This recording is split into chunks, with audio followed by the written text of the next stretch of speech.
Hi hello എൻ്റെ കൂട്ടുകാർക്ക് ഇന്ന് മുഖത്തെ പിഗ്മെൻറ്റേഷൻ മാറാനും കറുത്ത പാടുകൾ അങ്ങനെയുള്ള സംഭവങ്ങളൊക്കെ റിമൂവ് ആവാൻ നല്ല ഒരു അടിപൊളി ഒരു പാക്ക് നിങ്ങൾക്കുമായിട്ട് ഷെയർ ചെയ്ത് തരാമെന്ന് വിചാരിച്ചു. അതിന് മെയിനായിട്ട് വേണ്ടുന്നത് ഉരുളൻകിഴങ്ങാണ്. ഉരുളൻകിഴങ്ങ് പിഗ്മെൻറ്റേഷനൊക്കെ ഒരുപാട് നല്ലതാണ് കേട്ടോ. അപ്പോൾ അതിന് വേണ്ടിയിട്ടാണ് ഞാൻ ഈ പാക്ക് തയ്യാറാക്കുന്നത്. അപ്പോൾ ഞാൻ ചെറിയൊരു ഉരുളൻകിഴങ്ങാണ് എടുത്ത് അത് നന്നായിട്ട് കഴുകി ക്ലീൻ ചെയ്തിട്ട് ചെറുതായിട്ട് മുറിച്ച് ഇനി ഇത് നന്നായിട്ടൊന്ന് അരച്ചുകൊണ്ട് വരട്ടെ. അപ്പോൾ അത് നന്നായിട്ട് അരച്ചുകൊണ്ട് വന്ന് അതിനെ ഒരു ബൗളിലോട്ട് മാറ്റാം. അതിനുശേഷം ഇതിലേക്കാണെന്നുണ്ടെന്നുണ്ടെങ്കിൽ ഞാൻ മുൾട്ടാണി മിട്ടി ചേർക്കുന്നുണ്ട്. ഞാനാണെങ്കിൽ 2 ടീസ്പൂണ് മുൾട്ടാണി മിട്ടി ചേർക്കുന്നു, 1 ടീസ്പൂണ് തേൻ ചേർത്തു.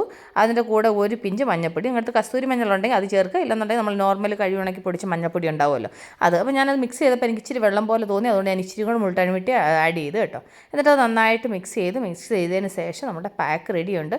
ഇത് പിഗ്മെൻറ്റേഷൻ മുഖത്ത് കറുത്ത പാടുകളുള്ള എൻ്റെ കൂട്ടുകാർ ഇത് ഒരാഴ്ച കണ്ടിന്യൂസ് ആയിട്ട് യൂസ് ചെയ്യുക. അത് കഴിഞ്ഞിട്ട് പിന്നെ അത് ആൾട്ടർനേറ്റ് ഡേയ്സ് ആക്കുക. അത് കഴിഞ്ഞ് പിന്നെ വീക്ക്ലി ട്വൈസ്, അത് കഴിഞ്ഞിട്ട് ഒരാഴ്ച കഴിയുമ്പോൾ പിന്നെ ആഴ്ചയിൽ ഒരു വട്ടം അങ്ങനെ അപ്ലൈ ചെയ്താൽ മതി കേട്ടോ. അപ്പോൾ ആ മുഖത്തെ കറുത്ത പാടുകളൊക്കെ ഉണ്ടെന്നുണ്ടെങ്കിൽ അത് മാറാൻ ഏറ്റവും നല്ലതാണ്. അപ്പോൾ ഞാനതെന്നുണ്ടെങ്കിൽ പാക്ക് റെഡിയാക്കിയിട്ടുണ്ട്. അപ്പോൾ ഞാനിത് എൻ്റെ മുഖത്തും കഴുത്തേലും ഒക്കെ ഇതൊന്ന് അപ്ലൈ ചെയ്തിട്ട്, ആക്ച്വലി ഇത് മുഖത്തെ ടാൻ റിമൂവ് ആവാനും മുഖത്ത് ഗ്ലോ വരാനും എല്ലാത്തിനും നല്ലതായിട്ട്. നമ്മൾ എവിടെയെങ്കിലുമൊക്കെ ഒരു ഫംഗ്ഷനൊക്കെ പോകുന്ന സമയത്ത് ഇങ്ങനെ ഒരു പാക്ക് ഇട്ടിട്ട് നമ്മൾ പോയി കഴിഞ്ഞാൽ മുഖം നല്ല ഗ്ലോ ആയിട്ടുണ്ടാവും ഉണ്ടല്ലോ. അപ്പോൾ ഞാൻ എടുത്ത പാക്ക് ഒരു പാതിയോളം ആയിട്ടുള്ളൂ. അപ്പോൾ ഞാൻ മുഖത്തും കഴുത്തേലും എല്ലാം ഇട്ടു. അപ്പോൾ ഞാൻ വിചാരിച്ചു എന്നാൽ ശരി, എൻ്റെ കൈക്കും കുറച്ചൊരു ടാൻ്റെ പ്രശ്നമൊക്കെ ഉണ്ട്. അപ്പോൾ ആദ്യം ഞാൻ ഇച്ചിരി വെള്ളം കൊണ്ട് കൈ ഒന്ന് തുടച്ചതാണ്, കൈ നനച്ചിട്ടൊന്ന് വെള്ളം നനച്ചതാണ്. കാരണം വെച്ചാൽ എൻ്റെ കൈ ഭയങ്കരമായിട്ട് ഡ്രൈ ആയിട്ടിരുന്നതാണ്.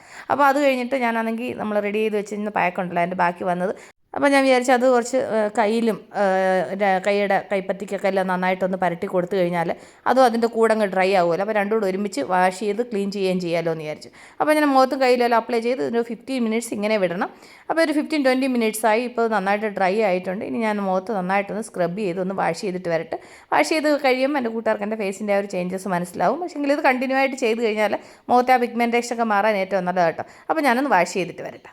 കണ്ടില്ലേ, അപ്പോൾ ഞാൻ മുഖം നന്നായിട്ട് ക്ലീൻ ചെയ്ത് വാഷ് ചെയ്തിട്ട് വന്നു. കണ്ടില്ലേ എൻ്റെ മുഖത്തിൻ്റെ ആ ഒരു ചേഞ്ചസ്. പക്ഷേ എൻ്റെ മുഖത്ത് പെട്ടെന്ന് അറിയത്തില്ല. കാരണം വെച്ചാൽ എന്താണെന്നറിയാമോ, ഞാൻ എപ്പോഴും ഈ മുഖത്ത് ഓരോരോ പാക്കും കാര്യങ്ങളും എൻ്റെ മുഖത്ത് എപ്പോഴും ഞാൻ അപ്ലൈ ചെയ്തുകൊണ്ടിരിക്കുന്ന ഒരു വ്യക്തി ആയതുകൊണ്ട് എനിക്ക് വലിയ ചേഞ്ചസ് നിങ്ങൾക്ക് പെട്ടെന്ന് മനസ്സിലാവത്തില്ല. പക്ഷേങ്കിൽ ഒന്നും യൂസ് ചെയ്യാതിരിക്കുന്ന ആൾക്കാരൊക്കെ ഒരു പ്രാവശ്യം ഇതൊന്ന് അപ്ലൈ ചെയ്തിട്ട് മുഖം ഒന്ന് ക്ലീൻ ചെയ്യുമ്പോൾ ഉണ്ടല്ലോ അതിൻ്റെ ഒരു ചേഞ്ചസ് മനസ്സിലാവും. അപ്പോൾ എൻ്റെ കൂട്ടുകാർക്ക് ഞാൻ നിങ്ങളോട് ഷെയർ ചെയ്ത് തന്ന ഈ ഒരു ബ്യൂട്ടി ടിപ്പ് നിങ്ങൾക്ക് എല്ലാവർക്കും ഇഷ്ടപ്പെട്ടുകയാണെന്ന് വിശ്വസിക്കുന്നു. അപ്പോൾ എൻ്റെ കൂട്ടുകാർക്ക് എല്ലാവർക്കും നല്ലൊരു ദിവസം ആശംസിക്കുന്നു. അപ്പോൾ എൻ്റെ കൂട്ടുകാർ ഈ ബ്യൂട്ടി ടിപ്പ് ട്രൈ ചെയ്യുന്നുള്ള പ്രതീക്ഷയോടുകൂടി ഞാൻ ഈ വീഡിയോയുടെ വൈൻഡപ്പ് ചെയ്യണം. അപ്പോൾ നമ്മൾ ഉടൻ തന്നെ അടുത്ത വീഡിയോ ആയിട്ട് വീണ്ടും കാണും വരെ. Take care, bye, see U.